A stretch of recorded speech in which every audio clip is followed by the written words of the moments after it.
大家好，今次係由深水埗港鐵站 C2 出口出發，去試一個20蚊全包冇加一嘅盲盒套餐。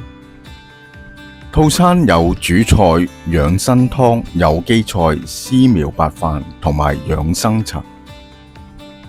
沿住鴨寮街行去西九龍中心嘅方向。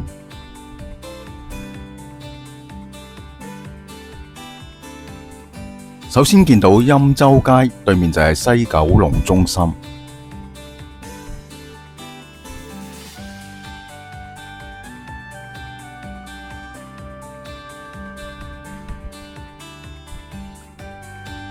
基隆街、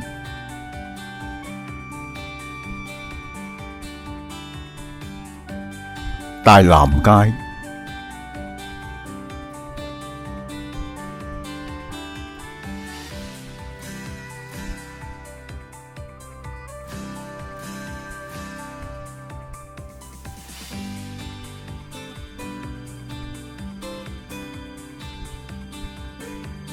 到咗目的地嘅醫局街，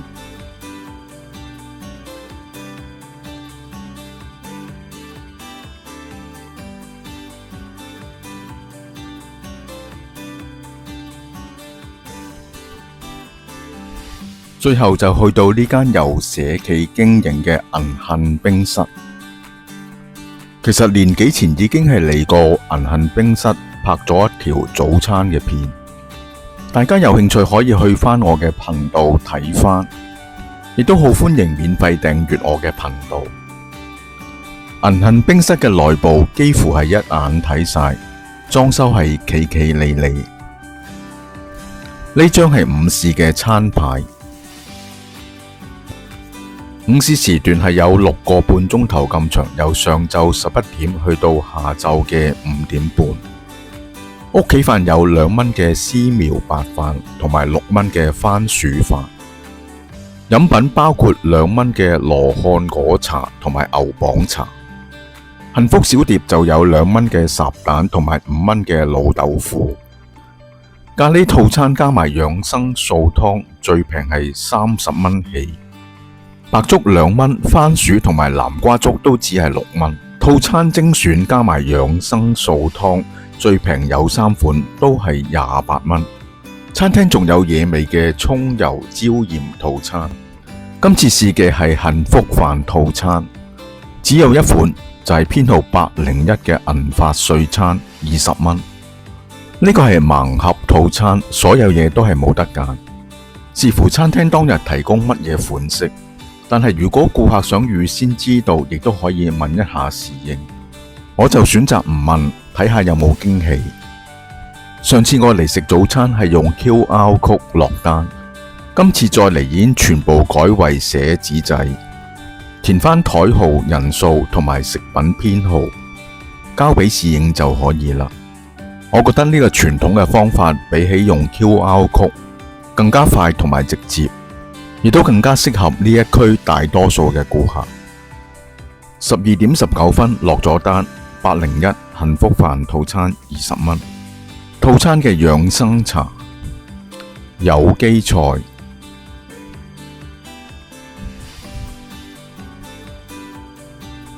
主菜、絲苗白飯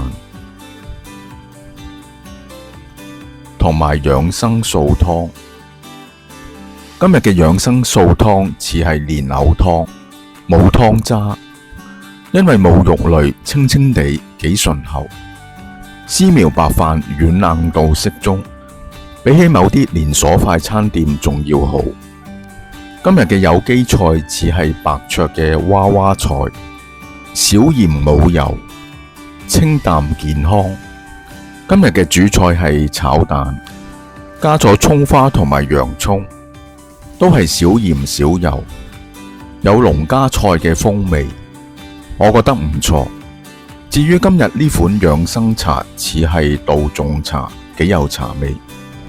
食完嘢用八達通埋單，20蚊全包嘅幸福飯套餐，抵到爛。下載埋銀杏館嘅手機應用程式，申請成為會員，仲可以儲埋積分。銀行館仲有其他分店，可以喺收銀台攞返呢張卡仔，有詳細嘅資料。食完午飯仲有餘興節目，沿住醫局街向旺角方向行，見到桂林街，再見到尋寶市集香港衣櫥嘅橫額，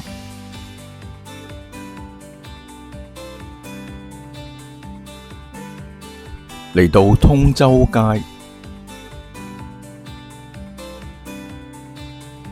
又見返我之前拍過2條 YouTube 影片嘅 DX 設計館，大家有興趣可以去返我嘅頻道睇返呢2條影片，亦都歡迎免費訂閱我嘅頻道。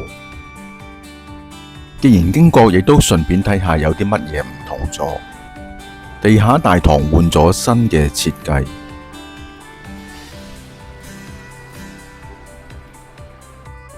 衣服亦都換咗春夏季嘅款式。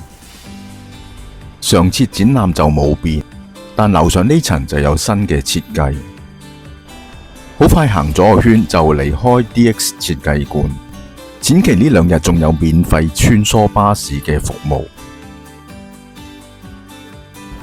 呢度係入口嘅登記處，可能時間尚早，人流唔多。之前我都拍過一條尋寶文青市集嘅片，舉辦嘅地點同今次一模一樣。有興趣嘅可以上返我嘅頻道睇返呢條片，同埋歡迎訂閱我嘅頻道。今次嘅活動包括市集攤位、Fashion Runway、工作坊、展覽、舞台表演同埋嘉賓分享會。展覽只限2天，費用全免。就算冇預先登記都可以現場 walk in。會場仲會贈送免費嘅精美紀念品，有環保袋、記事簿、精美嘅貼紙，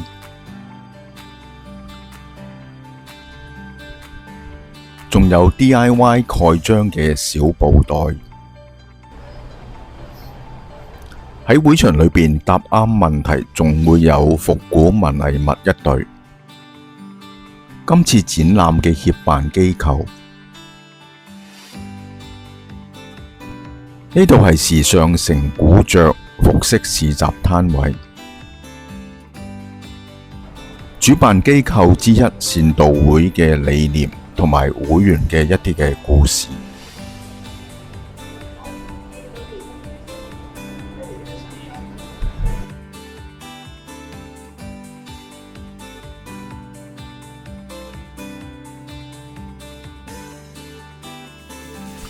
可以免費領取一個由自己親手製作蓋章嘅小布袋。因為我哋善導會亦都係做更新人士嘅服務嘅其中一個範疇。咁呢一度咧有4個咧，就係我哋一啲關於監房術語，即係監獄裏邊佢哋會講嘅一啲獨有嘅文化、一啲語言咁樣。譬如咧，佢哋會講一本本我哋睇嗰啲書咧，佢哋唔會叫書嘅，因為咧聽落去個意頭唔好，咁佢哋就會叫做勝利個勝。咁我哋就有呢啲咁嘅文化，咁仲有4個唔同嘅類型，你都可以睇下嘅。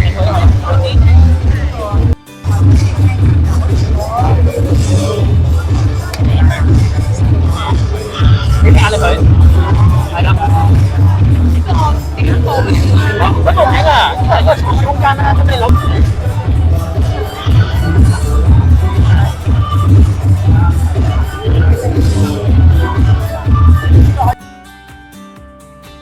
呢一邊就有不同畫風嘅創作。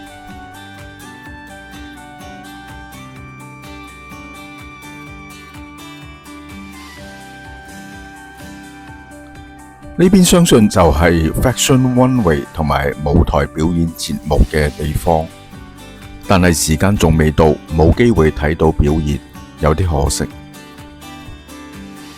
今次嘅影片嚟到尾聲，大家有興趣去銀行冰室同埋 DX 設計館都可以喺開放時間隨時去。但係想去尋寶市集香港衣櫥就只限5月17同埋18號。最後喜歡呢條片記得點讚分享，喜歡我嘅頻道亦都可以免費訂閱。下條片再見，拜拜。